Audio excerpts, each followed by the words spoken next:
Chers frères et sœurs en islam, assalamu alaikum. Toujours dans le souci de nous faire profiter le mieux possible du mois béni de Ramadan, j'ai opté en ce jour m'entretenir avec vous sur la question du pourquoi nos vœux et nos invocations ne sont pas réalisés ou ne sont pas exaucés par Dieu le Tout-Puissant. Comme évoqué dans notre précédente vidéo, l'un des actes recommandés aux serviteurs de Dieu au cours de ce mois béni est l'invocation.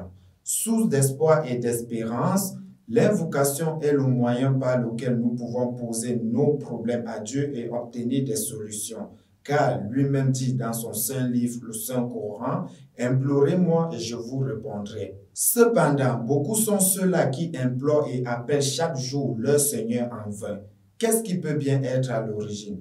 Chers frères et sœurs en islam, je vous invite de regarder cette vidéo jusqu'à la fin car dans cette vidéo, je vais vous présenter les obstacles qui font entrave et qui empêchent la réalisation de nos vœux et nos prières. Vous devez savoir que le péché est ce qui nous éloigne de notre Seigneur. Parmi les péchés les plus dangereux et qui sont en même temps des entraves à la réalisation de nos vœux, nous avons en premier lieu le fait d'espérer en un autre que Dieu. Le fait d'associer Dieu à sa créature et le fait de remplacer Dieu par sa créature. Il est rapporté de l'imam Sadiq que quiconque aimerait obtenir tout ce qu'il demande à Dieu ne devrait croire qu'en Dieu seul. En seconde position des actes qui entravent la réalisation de nos vœux, nous avons le fait d'éviter l'ordonnance du bien et l'interdiction du blâmable. Il est rapporté du messager de Dieu, ordonnez le bien et interdisez le blâmable. Sinon, Dieu fera régner le pire d'entre vous sur le meilleur d'entre vous. Et que le meilleur d'entre vous invoquera son Seigneur et que celui-ci ne lui répondra pas. Comme autre acte qui entrave la réalisation de nos vœux, nous avons l'injustice et la violation des droits d'autrui. Il est rapporté de l'imam Ali que Dieu a révélé au prophète Jésus, le fils de Marie, paix sur lui, de dire aux nobles de la tribu d'Israël, c'est-à-dire de dire aux nobles d'Israël qu'il n'exaucera jamais les vœux de quiconque viole le droit d'autrui. En quatrième position, nous avons l'illicite.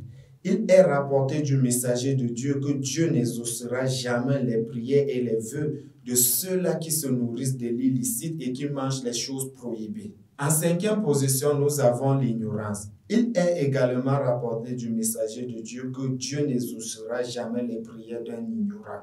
En sixième position, nous avons le fait de ne pas respecter les prescriptions et les ordonnances divines. Il est rapporté de l'imam Sadiq, paix sur lui, qu'il y a 4 groupes de personnes qui implorent en vain leur Seigneur. Le premier groupe est celui de ceux-là qui restent assis dans leur maison et demandent à Dieu de leur apporter la subsistance. Dieu répond à ceux-ci en disant « Ne vous ai-je pas demandé de travailler ?» Le second groupe est celui de ceux-là qui ont une femme et implorent la malédiction de Dieu sur elle. Dieu répond à ceux-ci en disant « N'ai-je pas fait de vous leur tuteur ?»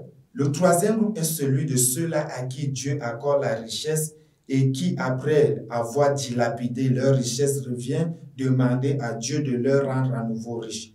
Dieu répond à ceux-ci en disant « Ne vous ai-je pas demandé d'être économe et modéré ?» Le quatrième groupe est celui de ceux-là qui accordent un prêt à une autre personne sans toutefois prendre un témoin ou mettre cela sur écrit et que quand leur argent ne leur revient pas, ils s'en vont se plaindre chez Dieu.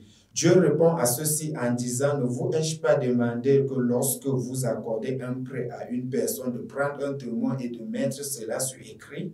Chers frères et sœurs en islam, ce sont là quelques actes qui font entrave à la réalisation de nos vœux. Cependant, il existe bel et bien des personnes pieuses qui évitent ces obstacles, mais qui prient leur Seigneur en vain. Qu'est-ce qui peut bien être à l'origine de cela? Qu'est-ce qui peut bien être à l'origine du fait qu'une personne pieuse, bien qu'ayant évité tous ces obstacles que nous avons mentionnés tout au long de cette vidéo, prie son Seigneur et que celui-ci ne lui répond pas? Le messager de Dieu répond à cette question dans l'un de ses récits où il dit « Deux serviteurs de Dieu entreront au paradis avec les mêmes actes.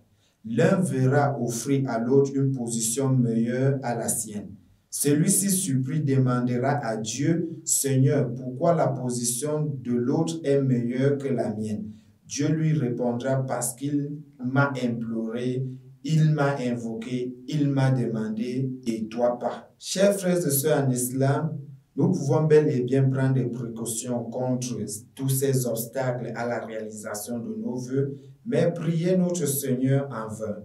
Ne désespérons pas car selon ce récit du messager de Dieu, paix sur lui ainsi que sur sa famille purifiée, Dieu, par sa sagesse, nous prive des fruits de nos prières ici-bas pour nous faire profiter de cela le jour du jugement et dans l'au-delà.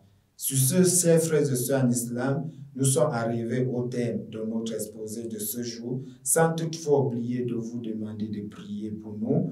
Nous vous donnons rendez-vous pour une prochaine vidéo. Wassalamu alaikum wa rahmatullahi wa barakatuh.